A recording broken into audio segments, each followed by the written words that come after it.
இந்த good Friday திருப்பி வந்து போன வருஷம் 7 வசனங்களை தியானித்தோம். திருப்பி இன்றைக்கும் அதே மாதிரி 7 வசனங்களை தியானிக்கிறோம். இப்போ ஒவ்வொரு வருஷமும் நம்ம தியானிக்க நம்ம ஒரு சுய பரிசோதனை, இது என்னோட சிந்தனை என்னன்னா, நம்ம ஒவ்வொரு வசனத்துக்கு நம்மளை சுய பரிசோதனை செய்திருக்கிறதுக்கு இது ஒரு சந்தர்ப்பம்.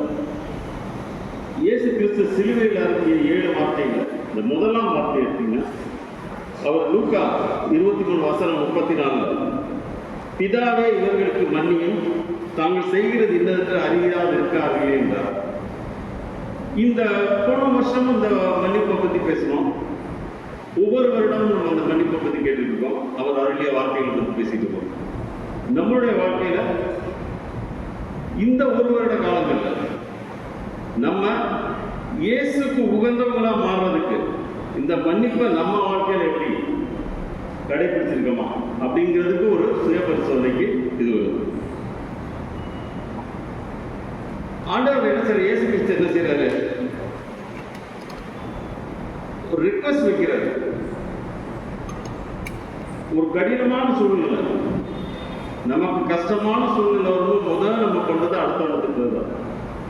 ஆனா அவர் ஒரு கடினமான சூழ்நிலையில் இருக்கிறார். கடினமான சூழ்நிலையில் இருக்கும்போது அவர் சொல்றது, இந்த குற்றத்தை பொருட்படுத்தாமல் இருக்கவும், பிதாவே இவர்கள் செய்த பாவத்திற்கு தண்டனை கொடுக்காமல் இருக்கவும் பிதாவை நோக்கி மன்றாடுகிறார், வேண்டுகிறார். எவ்வளவு ஒரு பெரிய ஒரு அற்புதமான கடவுள். மன்றாட்டு, இவங்க செய்யறது என்னன்னு தெரியாம பண்ணிட்டு இருக்காங்க, அதுக்கு அவங்கள மன்னிக்கிற வேண்டியிருக்காரு. சரி, அவர் வந்து என்ன இவ்வளவு சாதாரணமாக அவர் வந்து போய் இல்லை என்ன சொல்றது, இப்போ நம்ம ஒரு சின்ன பவர் நமக்கு இருந்தாலும் நம்ம பெரிய ஆளுங்க காமிக்கிறோம். வசதியா இருந்தாலும் சரி, வேற அதிகார பலமா இருந்தாலும் சரி. இந்த இயேசு கிறிஸ்து வந்து அவ்வளவு அதிகாரம் படைத்தவராக இருக்கார். வானத்தையும் பூமியை படைத்தவர், சர்வ அண்டத்துக்கு அதிகாரியா இருக்கிறாரு. காற்றையும் கடலையும் கட்டுப்படுத்துறாரு.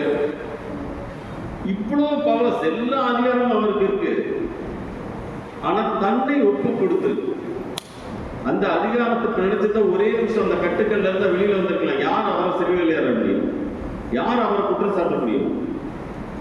எல்லாவற்றையும் நமக்காக செய்யும் போது அவர் பொறுத்துக்கிறாரு.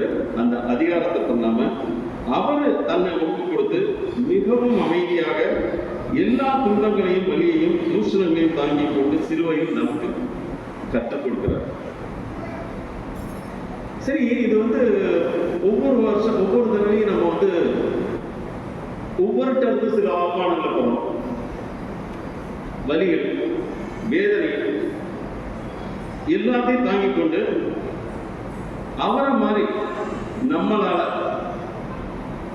இவர்களை மன்னியும், எனக்கு இவ்வளவு விரோதமா எல்லாரும் போடுறாங்களே இவங்களை மன்னியும் அப்படின்னு சொல்ல முடியுமா?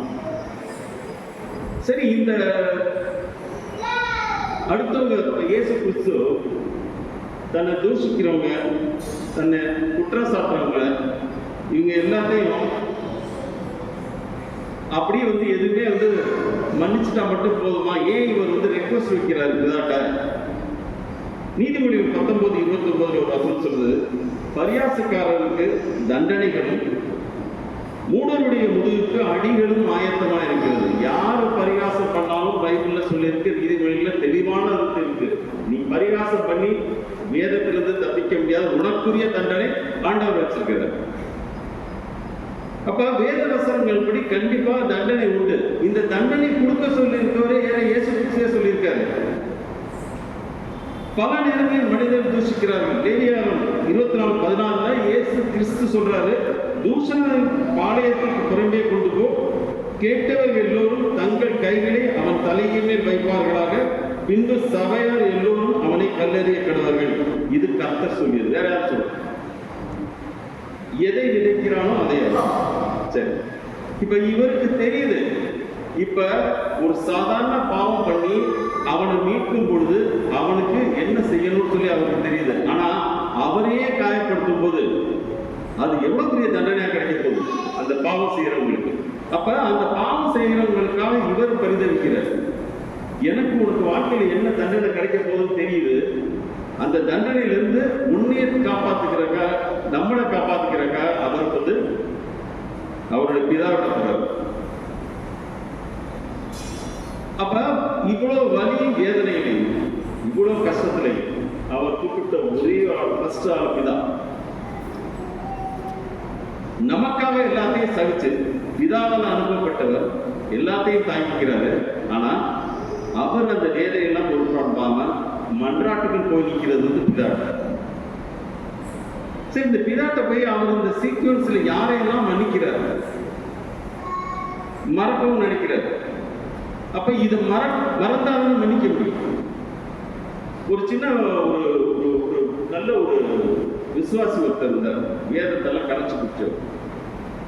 அவர் வந்து என்ன செய்யறாரு, அவருக்கு வந்து பல நேரங்களில் வந்து உள்ளுக்குள்ள ஒரு சின்ன உறுதல் இருந்துகிட்டே இருக்கு. அவர் சில வாழ்க்கையில அவர் பர்சனலா சில பாவங்கள் செஞ்சிருக்கார். அந்த பாவங்கள் யாருக்கும் தெரியாது, அவருக்கு மட்டுமே தெரியும். அப்போ ஒவ்வொரு நாளும் அவர் வந்து அதை நினைக்கிறார், இது நம்ம செய்யற பாவங்கள் யாருக்கும் தெரியும், பாவங்கள் எதுவும் தெரியலன்னு நினைச்சிட்டு இருக்காரு. ஒரு தீர்க்கதரிசி, ஒரு அம்மா, அவங்க வந்து இவர்கிட்ட மீட் பண்றாங்க. மீட் பண்ணும்போது அவங்க சொல்றாங்க, இவர் பேசும்போது சொல்றாரு, எனக்கு ஆண்டவரோட பேசுவேன்னா ஆண்டவர் எனக்கு உணர்த்துவாரு அப்படின்னா எல்லாத்தையுமே உணர்த்துவார். ஆமா, நான் யாரை பத்தி தியானிக்கிறீங்களோ அவங்களை பத்தி சில காரியங்கள் எனக்கு சொல்லுவாரு, அதுக்கு தகுந்த மாதிரி நான் என்னோட வழிநடத்துதல் இருக்குங்கிறாங்க. அவ்வளவு வல்லமையா அப்படின்ட்டு இவருக்கு ஒரு சின்ன ஒரு டெஸ்ட்.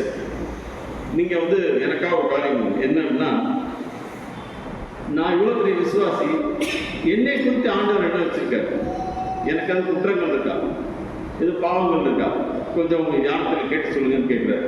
இவருக்கு ஒரு பக்கம் பயம், ஒரு பக்கம் கிண்டல். அப்ப அந்த தீர்க்கதரிசனத்துல கண்டிப்பா உங்களுக்காக நான் ஆண்டவர்கிட்ட பேசுறேங்கிறாங்க. போய் ஆண்டவர்கிட்ட ப்ரேயர் பண்றாங்க. திருப்பி ஒரு வாரம் கழிச்சு 2 பேர் மீட் பண்றாங்க. மீட் பண்ணும்போது கேட்கிறாரு, ப்ரேயர் பண்ணீங்களா? ஆமா. ஆண்டவர் ஆன்சர் பண்ணாங்க. எஸ், என்னோட ஜெபத்துக்கு ஆண்டவர் வந்து ஆன்சர் பண்ணாரு. என்ன சொன்னார்?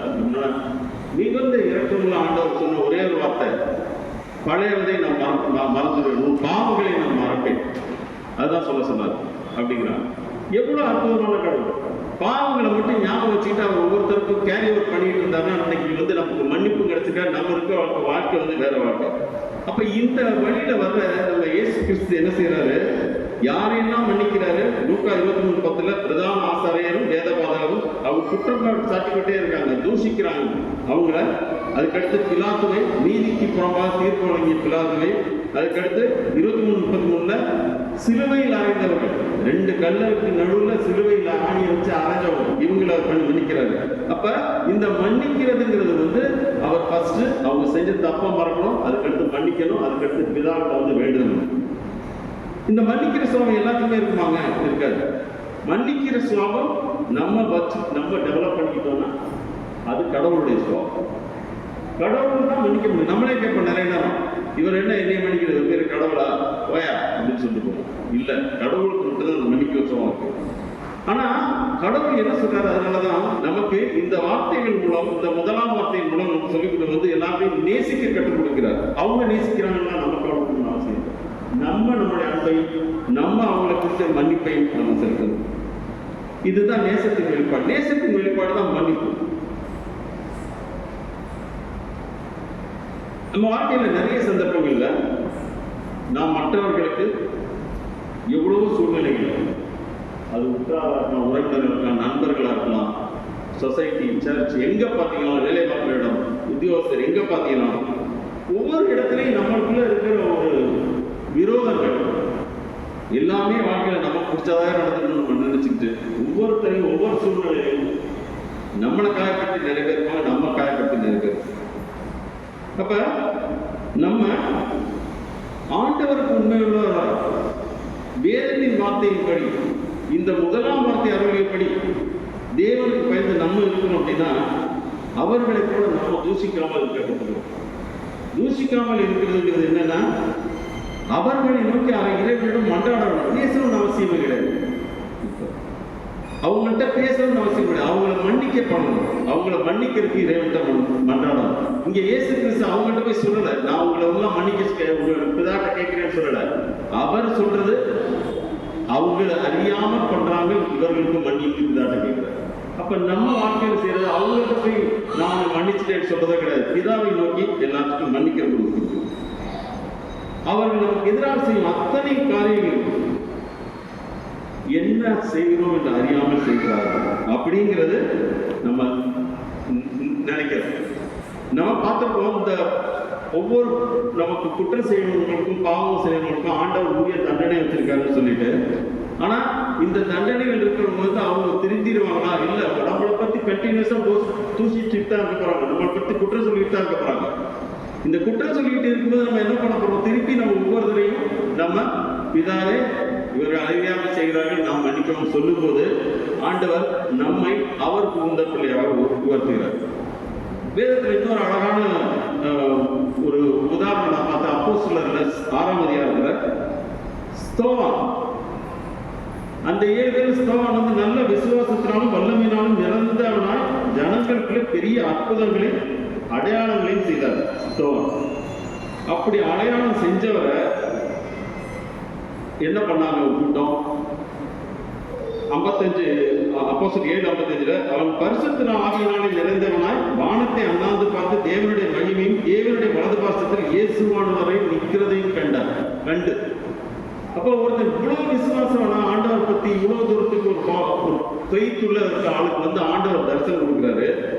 ஆனா அவருக்கு இயேசு கிறிஸ்துக்கு என்ன நடந்ததோ அதே மாதிரி அவர் நமக்கு அந்த இன்சிடென்ட்ல நம்ம கத்துக்கிற பாடம். நம்ம வாழ்க்கையில வந்து ஒரு தடவை சொல்லி நம்ம எல்லாரும் நிறுத்திட போறாங்களா? நம்ம உறவுகளுக்குள்ள, சண்டைகளுக்குள்ள, நம்மளுடைய சொந்தங்களுக்குள்ள, நம்மளுடைய நண்பர்களுக்குள்ள, எல்லா இடத்துலையும் ஒரே தடவை இந்த பிரச்சனைகள் முடிஞ்சிருப்பதா? இல்ல, இந்த பிரச்சனைகள் தொடர்ந்து கொண்டேதான் இருக்க போகிறது. அப்ப இந்த பிரச்சனைகள் தொடர்ந்து கொண்டே இருக்கிற போகுதுன்னா அதை நான் எப்படி பேஸ் பண்ண போறேன்? ஆண்டவர் என் பக்கத்தில் இருக்கிறாரு. ஒவ்வொரு வருடம் எனக்கு ஒரு அழகான வசனங்களை கொடுக்கிறாரு. அந்த வசனத்துப்படி நான் வந்து தொடர்ந்து மன்னித்துக்கிட்டே இருக்கேன். அப்ப அந்த ஸ்தோவான் வந்து 58ஆம் வசனத்துல நகரத்துக்கு புறம்பே தள்ளி அவனை கல்லெறிகிறார்கள். சாட்சிக்காரத்தின் வஸ்திரங்களை கலந்து சவுல் எனப்பட்ட ஒரு வாழ்வனுடைய பாதத்தினை வைத்தார்கள். 59 அப்பொழுது கர்த்தராகிய இயேசுவே என் ஆவியை ஏற்றுக்கொள்ளும் என்று ஸ்தோவான் சொல்லும்படி அவனை கல்லெறிந்தார்கள். ஆவியை ஏற்றுக்கொள்ளும் சொல்லி சாகுற தருவாயில அவரை நோக்கி கல்லெறிஞ்சிட்டு தான் இருக்காங்க. தூசிக்கிறவங்க தூசிக்கிட்டே தான் இருக்காங்க. அவனோ ஸ்தோவான் என்ன செய்யறான்? முழங்கால் கழுவிட்டு, ஆண்டவரே இவர்கள் மேல் இந்த பாவத்தை சுமத்தார்கள் என்று மிகுந்த சத்தமிட்டு சொன்னான். இப்படி சொல்லி சத்தமிட்டு சொல்லி நித்திரையிடு. இவ்வளவு பெரிய கும்பல் கல்லெறிஞ்சாலும் ஆனா அவர் சொல்றது இவர் பாவங்கள் சுமத்தாதவர்கள், இந்த பாவங்கள் போகண்டா அவங்களுக்கு தண்டனைகள் போகணும். நமக்கும் இந்த ஸ்தோவான் இந்த 1ஆம் அதிகாரம் நமக்கு கற்றுக் கொடுக்கிற பாடங்கள். எந்த ஒரு சந்தர்ப்பத்திலையும் நமக்கு நம்மளுடைய சூழ்நிலைகள்னால ஏதாவது ஒரு விரக்தியிலோ ஏதாவது ஒரு பிரச்சனைகளிலோ நம்ம இருக்கும்போது ஒவ்வொருத்தருக்கும் எதிரிகளை ஆற்றாம அவர்களுடைய குற்றங்களை எல்லாம் மன்னிச்சு, இந்த குற்றங்களை வந்து அவங்க திருப்பி திருப்பி நமக்கு பண்ணிக்கிட்டு இருந்தாலும் அவங்களை மன்னிக்கிறத தொடர்ந்து மன்னித்துக்கிட்டே கொண்டே இருக்கும்போது அவர்கள் மேல நமக்கு இறக்கம் வரும். ஏன் இந்த குற்றம் நீங்க வந்து திருப்பி திருப்பி எனக்கு சுமத்திக்கிட்டு இருக்கான், என்னை தூஷிக்கிறான், என் மேல இவ்வளவு அவதூறுகளை பரப்புறான், எனக்கு விருப்பம் இல்லாம நிறைய நடக்குது, அவர்களை மேல் நாம் இரக்கம் காட்ட வேண்டும். ஏன்? ஆண்டவர் அவருக்கு கொடுக்க போற தண்டனைகள் என்னங்கிறது நமக்கு தெரியும். இப்படி தொடர்ந்து காரியங்கள் செஞ்சு குற்றம் செய்யறதுக்கு வந்து பிதாவுக்கு உகந்தமான காரியங்களா செய்யல, பிதாவுக்கு எதிரான காரியங்களை செய்யறதுனால அவங்களுக்கு வேதத்தில் தண்டனை கிடைக்குது. ஒரு 2 சகோதரர் இருந்தாங்க, அண்ணன் தம்பி, ரொம்ப பாசமான வளர்ந்தவங்க. வயசாக எல்லாத்துக்கும் ஒரு ஸ்டேஜுக்கு மேல எல்லாத்துக்கும் வர பிரச்சனைகள், சொத்து பிரிக்கிறாங்க, ஈக்குவலா எல்லாரும் பிரிச்சுட்டாங்க. பிரிச்சோன்னா தம்பி வந்து ரொம்ப பாசக்கார பையன், அண்ணன் வந்து ரொம்ப கோவக்கார, எப்பயுமே சண்டை பண்ணிக்கிட்டே இருப்பார், அவருக்கு விருப்பம் இல்லை.